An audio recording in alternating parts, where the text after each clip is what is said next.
استخبر سلام تناي بصحكم زخبركم تخطتلتنا نلوم علاتنا بخوم زحرنا وانا وناقداسن معبارات كم ساعه كنقرب الخوينا channel لايك شير سبسكرايب بنغبار كسعونا نحبرنا ناب غدايتنا كنبلينا حبرات تيمرات عرب اب منغو اسرائيل سوريان بحبو تشمغل كم زلانا تغلصيم حبرات ربع امريتس اب منغو اسرائيل سوريا زغبر زرب تميتاچ مهلا سلسته نزي غداي فلت منجتات محبرم حدش غزاي سرعات سوريا مس دوباو غربيت اسرائيل نوسخه زخيد زلو وطري زلو زمدنا نمحياش زوي حاجزاتي حتت كم زلو كغلص انحيم እቲ ቅድም ሕዚ ዘይተገለጸ ዘይከታዊ ርከብ ኣብ ጉዳይ ጸጥታ ስልያ ዘተኮረ ኮይኖም ኣብ መንጎ ክልቲአን ወግዓዊ ዝምድና ዘይብለን መንግስታት መተሽታው ንምፍጣር ዝዓለም ምዃኑ ምንጭታት ሰበስልጣን ስልያ ዞባታት እዮም ሓቢሮም እቲ ቀዳማይ ምንጪ ነቲ ፕሬዝደንት ሶሪያ ኣሕመድ ሻራ ናብ ሕብራት ረብዓ ኤሚሬትስ ካብ ዝገበሮም ዑደት ድሕሪ መዓልታት ዝጀመረ ጻዕርታት ኣብዚ ሕዚ እዋን ኣብ ቴክኒካዊ ጉዳያት ዘተኮረ ምዃኑን ኣብ መወዳእታ ክዛተየሉ ዝኽእሉ ነገራት ደረት ከም ዘይብሉን ይገሊጹ ብመሰረት ጸብጻብ ሮይተርስ ሻራ ብመንጎኛ ሕብራት ዓረብ ኤሚሬትስ ኣብ ፓሪስ ኣብ ዝግበር ዘሎ ዑደት ብዛዕባ እቲ ጋዜጣዊ መግለጺ ተሓቲቱም ነቲ ኩነታት ንምህዳእ ብማእኸላይነት ኣቢሉ ዘይከታዊ ድርድር ይካየድ ከም ዘሎ ክብል ገሊጹ ዘሎ ሓደ ላዕለዋይ ምንጪ ጸጥታ ሶርያን ሮይተርስ ኣብ ዛዕባ ሓበሬታ ከም ዘመላኽቱ እንትኾኑ ድማ ኤሚሬትስ ዓረብ ኣብ ብርክት ዝበሉ ፋይላት ጸረ ሽበራ ትኹረት ብምግባር ምስ ጸጥታ ዝተኣሳሰሩ ጉዳያት ጥራሕ ዝተሓፀረ ትሰርሕ ከም ዘላ ሓቢሩ ብተወሳኺ ወታደራት ጉዳያት ብፍላይ ምስ ምንቅስቓስ ሰራዊት እስራኤል ኣብ ሶርያ ዝተኣሳሰሩ ጉዳያት ከም ዝከታተሉ እውን እቲ ምንጪ ሓቢሩ ኣብዚ ስርሒት ሰበስልጣናት ጸጥታ ዓረብ ኤሚሬትስ ሰበስልጣናት ሰልያ ሶርያ ሓለፍቲ ሰልያ እስራኤል ነበረን ካልኦት ዝተሳተፉ ከም ዝኾኑ እቲ ምንጪ ሰልያ ሓቢሩ حزوان زيناتنا نغص اليوم سنة سلزلهم زينانا مسجن چانانا سبسكرايب برو كولج مهندسنا تكنولوجي ما ينفحيم نا حدا معلتي فيستيفال اكايدلهم تمالي شومن تقومبت اسرائيل سنة حمشتن كولج مهندسنا تكنولوجي ما ينفحيم مهندسنا نهاجراوي معبالة بزبل تيما نا حدا معلتي فيستيفال كم زكايدو تحبيرهم ابتي حلقة ستاف حيلتاج مكالغال ايرترا جنرال فيليبوس والجوهانز زترخبو عدومات لعلوت سبسلطان منغستي زترخبلو اغاتامي بتمارر ممرانن اتي كولج زغرب مريت exhibition مهزو مصنعتي وراغتي حبراوي زته اب منغو مشارختي اكلات خمون نتي مدب زبره مغلص يقربم اب هاغراوي موكسي هوسبيتال اورتا زركب كفلي صعوقن كنكن هصانات زمناوي مسارحታት ተዋዲድሉ ዝተማለ አገልግሎት ይህብ ከም ዘሎ ተሓቢሩሎም ሓላፊ ክፍሊ ዶክተር ወልዶ አስመሮም እቲ ክፍሊ ካብ ሓደ ወርሒ ክሳብ 15 ዓመት ዝዕድሞ መጻናትን ቆልዑን ከም ዝቕበል ብምጥቃስ ዝነበረ ናይ መሳርሕታት ሕስረት ናፈትሒ መጽ ከም ዘሎ ይገሊጹም ቅድሚ ሕዚ ንውጽዓት ዘድሊ ኦክሲጅን ብሲሊንደር ተመሊኡ ይመጽእ ከም ዝነበረ ብምሕባር ኣብዚ ሕዚ እዋን ኦክሲጅን ካብ ተፍሪ ማሽን ብቐጥታ ብመስመር ነፍሲ ወከፍ ዓራት ኣብ ዝወሃበሉ ደረጃ ተበጽሑ ከም ዘሎ ብምግላጽ እዚ ድማ ኣብ ስርሖም ኣዝዩ ሓጋዚ ከም ዝኾነ እዮም ኣረድዮም ኣብ ሃገራዊ መወከሲ ሆስፒታላት ኦረታ ዝርከብ ክፍሊ ጽሑቕ ክንክን ህፃናት ካብ መላ ሃገር ዝመጹ ውጽዓት ህፃናት ቆልዑ ተዓቂቦም ከም ዘለዉ እውን እናተገለጹ እዮም ክፍሊ ቱሪዝም ዞባ ዓሰምባ ንኣባላት ትካላት ወሃብቲ ኣገልግሎት ዝወደቡ ናይ 3 መዓልታት ስልጠና ብሓደ ጉንበት ተዛዚሙሎም እቲ ስልጠና ኣመር ቱሪዝም ኣብ ማዕባብሉን ትካላት ምብህሃልን ታሪካዊ ሃይማኖትን ባህርያት ጸጋታትን ምፍላጥ ምዕቃብን ምውናንን ደረጁ ዝሓለወ ብቑዕን ትካላትን ንብረትን ብዓት ዝወሃቡ ኣገልግሎት ከምኡውን ሓፈሻዊ ረቑሕታት ትካል ዘጠቓለለ ከም ዝኾነ የተገሊጹ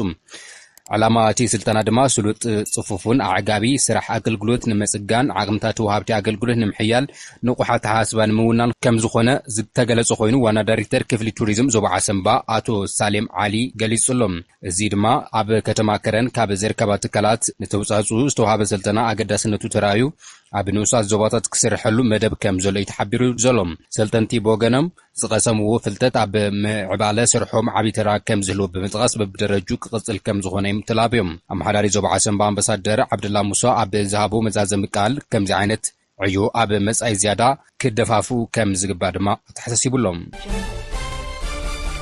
مرحتي حوحاتن منغست ኤርትራ ተወከልቲ ኣብ ባድመ ተራኺቦም ምይጥ ከም ዘለው ተገሊጹሎም በመስመራት ራማውን ኣብ ዶብ በመኽፋት ህዝብን ህዝቢ ክራኸብ ይገብር ከም ዘሎ ተገሊጹ በኻል ወገን ድማ ናይ ህወሓት አመራርሓ ናይ ሰሜን ምዕራብ ትግራይ ሓላፊ ተኽላይ ገብረመድህን ምስ ኤርትራዊ ጀነራል እዮብ ፍሳሐ ተራኺቡ ዶክመንት ከም ዝተለዋወጠ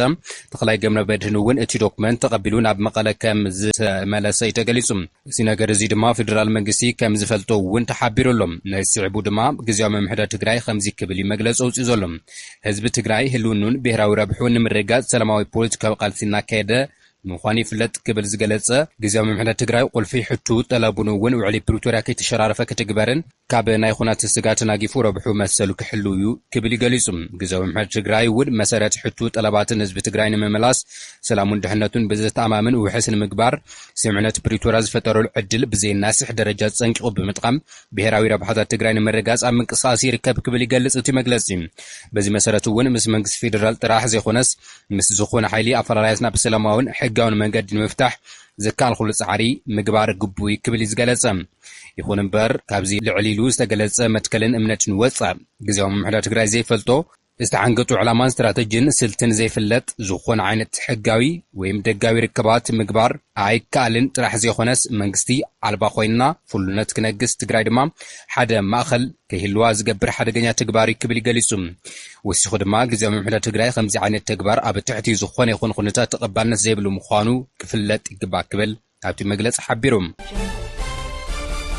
ኣብ ከተማ መቐለ ክፍለ ከተማ ዓደር ንሓንቲ ንስቲ ኣብ ኣፍ ልባ ካልኦት 6 ቦታታት ብኻራ ወጊ ተሰዊሩ ጸንሐ መንነቱ ዘይተፈለጠ ተጠርጣሪ ድሕሪ ረቂቕ ክትትል ፖሊስ ኣብ ቁጥጥር ከም ዝውዓለ ቤት ጽሕፈት ፖሊስ ከተማ መቐለ ኣፍሊጡሎም ተበዳሊት ጓል 20 ዓመት ንስቲ ሚያዝያ 18 2017 ዓ.ም ሰዓት 3:15 ኣጋምሸት ኣብ ስርሓ ኣምሻ ናብ ገዛ እንትትምለስ ሽዑ መንነቱ ዘይተፈለጠ ውልቀ ሰብ ድሕሪያ ተኸታቲሉ ገዛ ደፊኡ ብምእታው ፈተነ ጾታዊ ዓመፅ እንተካይደላ ዓርሳን ምክልኻል ኣብ ትፍትነሉ እዋን ካብ ዓመፅ እኳ እንተምለጠት ኣብ ኣፍልባ ሓዊሱ ኣብ 6 ዝተፈላለዩ ከባቢታት ኣካላታ ብኻራ ወጊኡ ሞባይላ ሒዙ ተሰዊሩ ከም ጸንሐ ተገሊጹ እታ ተበዳሊት ወገን መን ከም ዝገበረ ስለዘይተፈልጦን ሽዑ እውን ተሸፋፊኑ ብምንባሩ ንፖሊስ ፈታኒ ተግባር ኮይኑ ጸንሐ እኳ እንትኾነ ንተኸታተልቲ 10 መዓልታት ብዝተገበረ ቴክኒካዊ ምጽርያት ዝሓወሰ ፍሉይ ፖሊሳዊ ክትትል ተጠርጣሪ ምስ ኤግዚቢሽኑ ኣብ ትሕቲ ቁጽር ክውዕል ተገይሩ ምህላው እዩ ተገሊጹ ዘሎ ቤቴል ኻሌቲ ብምዃን ውድድር ኣዛዚማላ ኣብ ፈረንሳይ ጨፈር መሰልጠኒ ማእኸል ዩኤስኣይ ትርከብ ትስፊት ኤርትራዊት ተቐዳዳሚት ቤቴል ኤፍሬም ትማሊ 8 ጉንበት 2025 ኣብ ዝተኻየደ ውድድር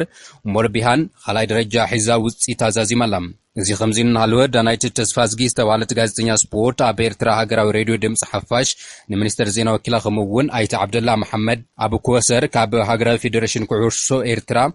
ኤፍኤን ኣብ ቀረባ እዋን ኣብ ናይሮቢ ኣብ ዝተዛዘመ ዓውደ መጽናዕቲ ሓለፍቲ መራኸቢ ብዙሓት ሴካፋ ካፋ ተረኺቦም ኣብ ክቡር መለዋጥ ተመኩረታት ረዲት ተሳትፎም ከም ዘለውን ሓበሬታ መላኺቱሎም ኢብራሂም ትራውሬ ናብ መስኮ እንታቱ ድሙቕ ኣቀባብላ ከም ዝተገበረሉ ተገሊጹሎም ጸብጻባት ከም ዘመላኽቱ እንትኾይኑ ሩስያ ነቲ ኣብ መበል 80 ዓመት ጽምብል መዓልቲ ዓወት ንምስታፍ ናብ ሩስያ ኣቐኒዑ ዘሎ ትራውሬ ሩስያ ብዝግባእ ከቢድ ናይ ጸጥታ ሓለዋ ከም ዝገበረትሉ ይሕብረሉ